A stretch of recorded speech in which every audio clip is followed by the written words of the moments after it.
Here to discuss, we're joined by political analyst in KwaZulu-Natal, Lukhona Mnguni. Lukhona, thank you for being with us. Firstly, people are dying in witness protection, so KwaZulu-Natal politics still very deadly at the moment.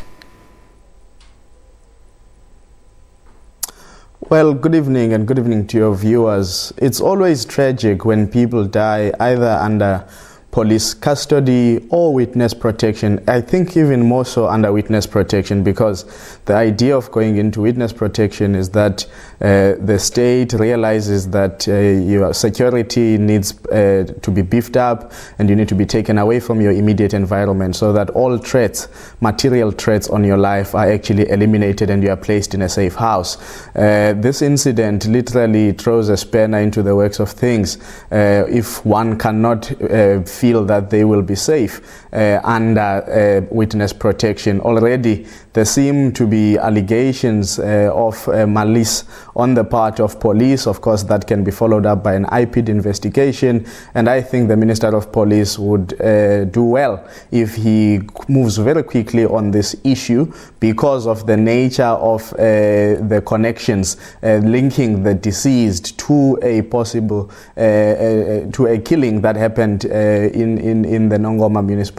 The deceased would have been a witness in that case that is to resume in the near future. So this is definitely not good for people who want to stand up against corruption, because it draws what came up in the Moerane Commission. In actual fact, one of the recommendations were premised on the fact that a number of people that appeared before the commission had indicated that police at times commit or commission or leave out information strategically because they can at times be found to be colluding with political actors who are involved in some of these political killings. And I think this incident fuels that narrative and that perspective, and it is the duty of the person ultimately in control and command of the police, which is the Minister of Police, who must clean up, investigate this matter thoroughly and get to the bottom of it as soon as possible.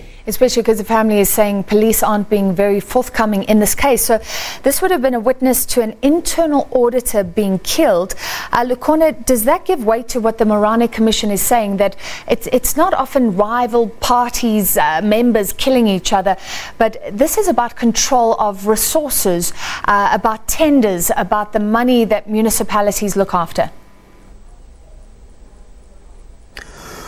Well, certainly one of the key findings of the Commission is the manner in which procurement is done in the public service. That's one. The second part, of course, being the professionalization or lack thereof of the public service.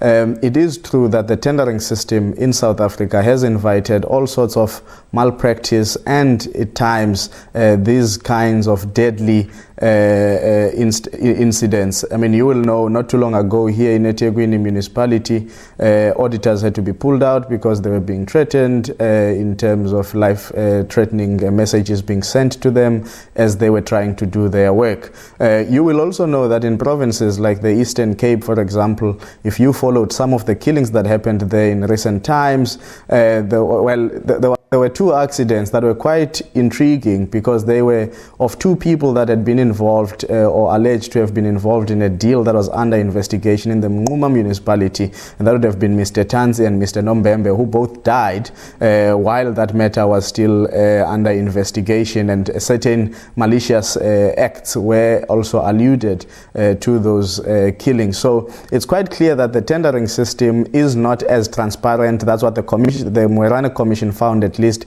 It's not as transparent, fair, just and equitable as mandated by the Constitution. And they have called up for government to conduct the procurement processes in much more transparent and accountable ways. And I think Gauteng province has attempted, as have some other municipalities, to go through the sort of making things online, being able to disclose how adjudication committees came to finality, just being transparent about processes that are involved in the awarding of tenders tenders and the commissioning of other works by various departments is an important step. But I think in future, we probably need to rethink the entire system as a whole, particularly the profiteering that is done on the system, where service providers are allowed to put exorbitant markups that make no financial sense to the state, draining meager resources, especially at local government level, where municipalities are already having low budgets for service delivery, and then people want to profit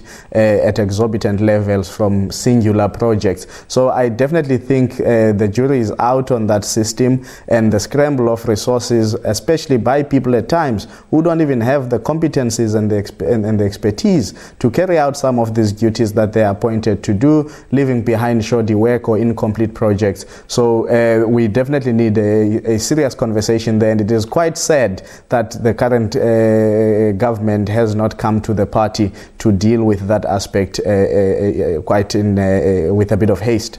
Lukhona, we've run out of time, so very briefly, it also found that poor leadership in politics is playing a part. So are leaders being divisive themselves? Very quickly.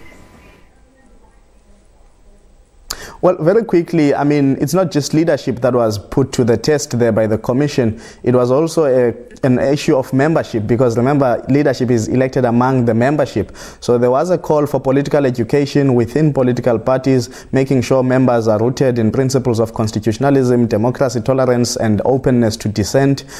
So those things are important. So it is more about focusing on the cadreship that you have within the political party, so that from that cadreship, the correct type of leadership could emerge, and when that leadership goes astray, the membership could hold the leadership accountable. So it's a 360 thing, and I think there were calls for political education. The only sad part about the commission is that it didn't really put deadlines as to when parties can demonstrate to be making these turnarounds. All right, thank you very much. Political analyst Lukhona Mnguni from KwaZulu-Natal.